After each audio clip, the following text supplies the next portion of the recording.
Đám cưới xa xỉ cho bò, lễ cưới xa xỉ dành cho bò ở Ấn Độ.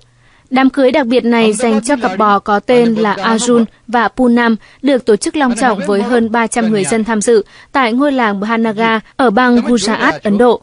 Cô dâu bò Poonam được mặc trang phục sari màu đỏ cùng những vòng hoa nhiều màu sắc quanh cổ, trong khi chú rể bò Arjun cũng được đeo trang sức lộng lẫy trong ngày quan trọng của chúng.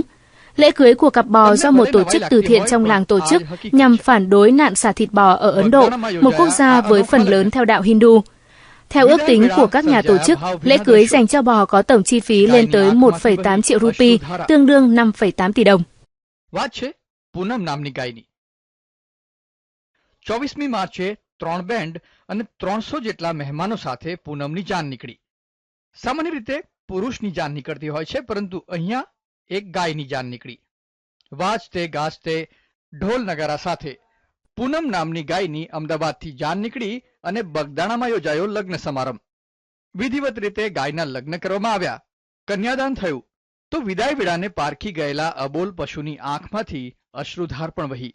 સમગ્ર વાતાવરણ ભાવભીનું બન્યું.